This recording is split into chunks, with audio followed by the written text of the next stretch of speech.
Mga kakwento, hindi ito tsismis. Ito ay kwento ng lakas.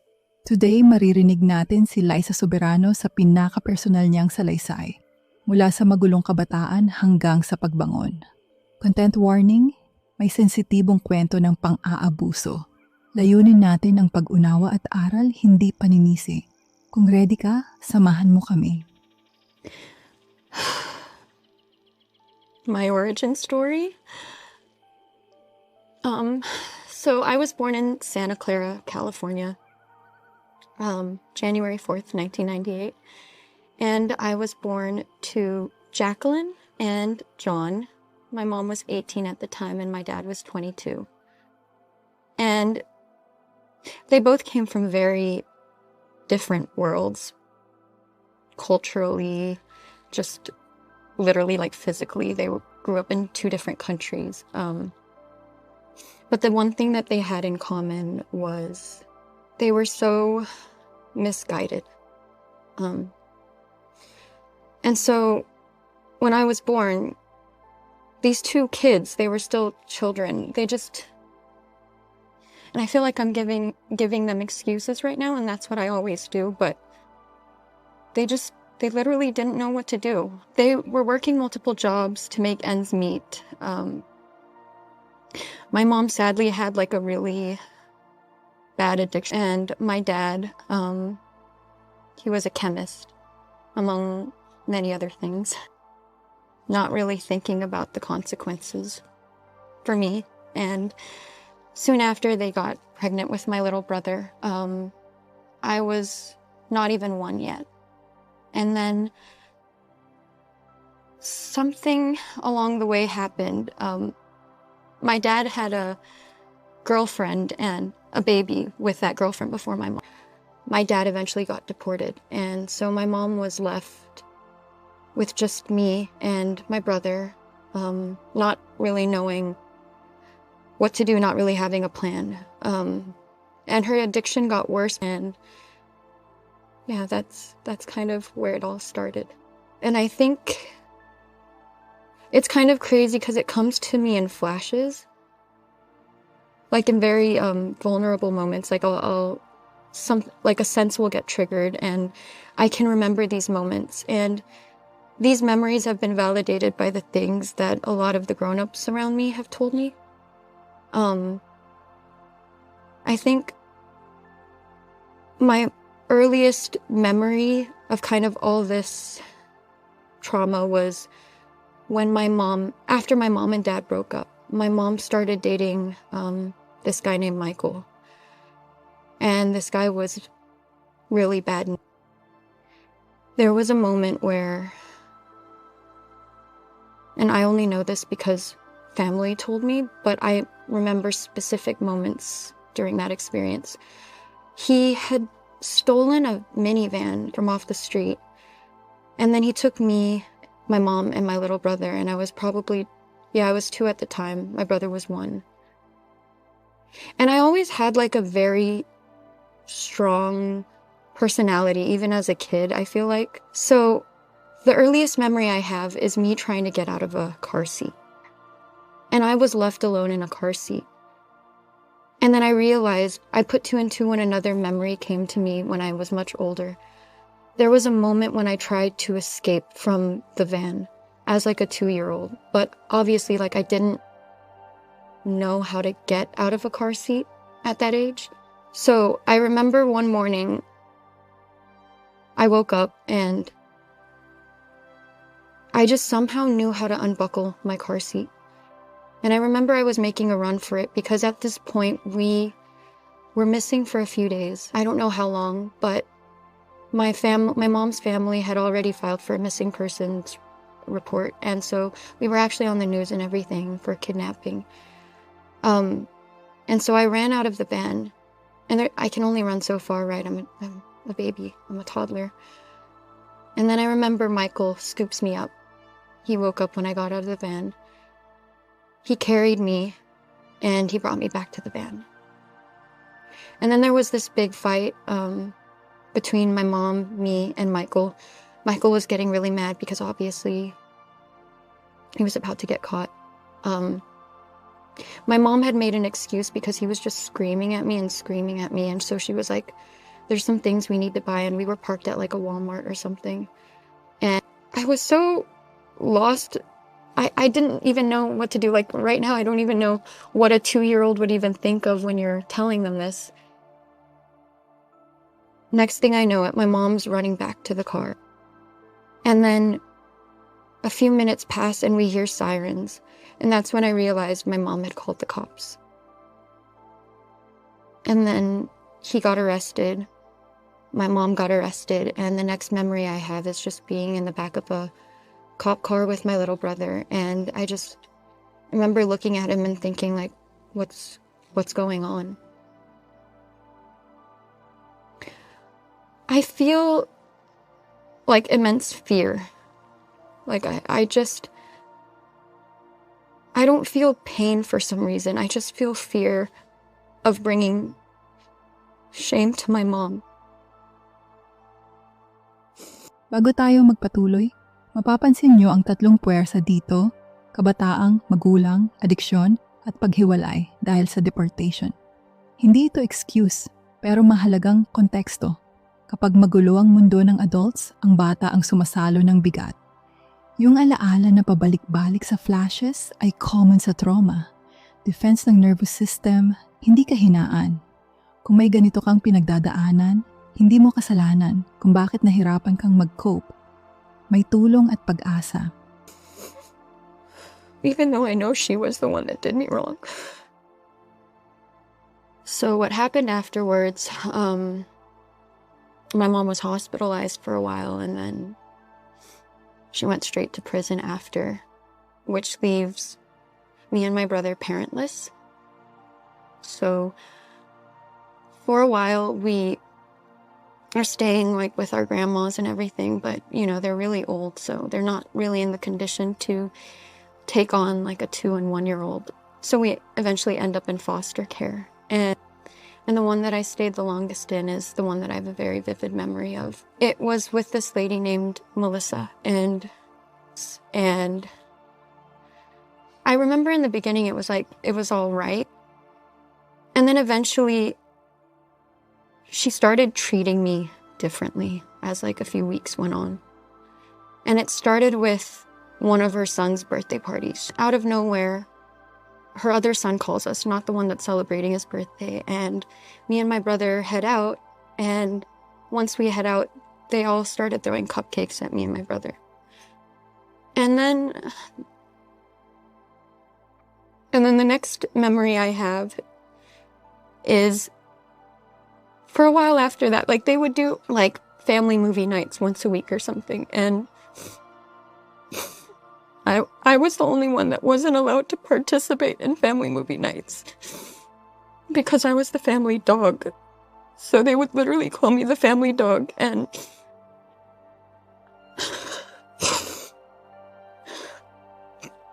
I would have to sit in like a big cardboard box behind the sofa. And I actually would just sit there like a dog. And then after that, like, she started really abusing me, not just psychologically. The first instance was I was eating spaghetti at the table, and this is why I have a phobia of meatballs now. She forced me to eat a meatball, and I choked. She didn't do anything, she just watched me. And I think she did it on purpose to like make it look like it was an accident. And then the next instance was their actual family dog took a shit on the carpet. And she had called me to come clean it up. So I went over, and then I was about to go get like a brush or a toothbrush or something. And when I came back, she was like, "What are you doing?" And I was like, "I'm cleaning it like you asked me to." Obviously, like in my little girl voice. And she was like, "No, I want you to use your tongue." And I thought she was kidding until she like grabbed the back of my head and forced me on the carpet. And then when you're in foster care, your social worker does regular checks on you. Like, I think it was at least once a month or something.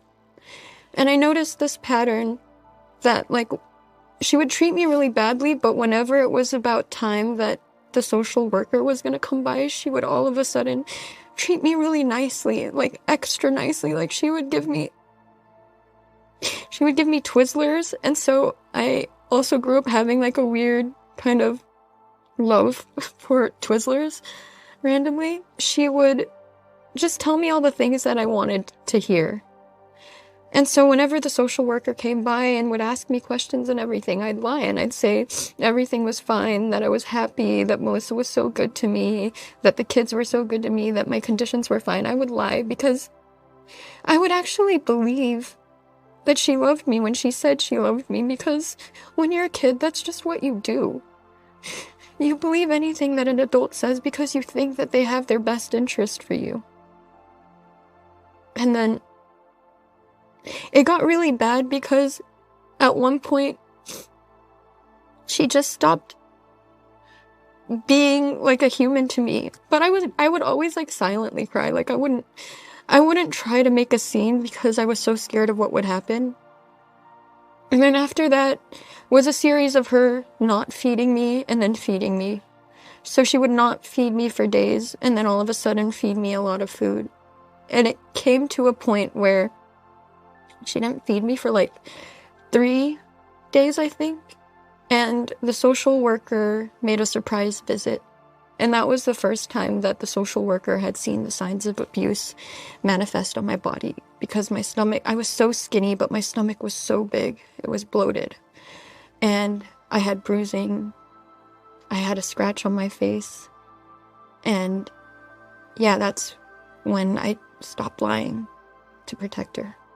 Ang nakita natin ay textbook patterns, dehumanization, neglect, at grooming. Biglang bait kapag may check. Mga red flags, takot magsalita, biglang pagbabait ng caregiver kapag may ibang tao. At physical signs tulad ng bloating, bruising. Kung may hinala ka, magtanong at mag-report. Minsan, isang surprise check ang pagitan ng bata at kaligtasan. Para sa mga batang nakaranas nito, valid ang hiya at takot. Pero tandaan, totoo ang boses mo.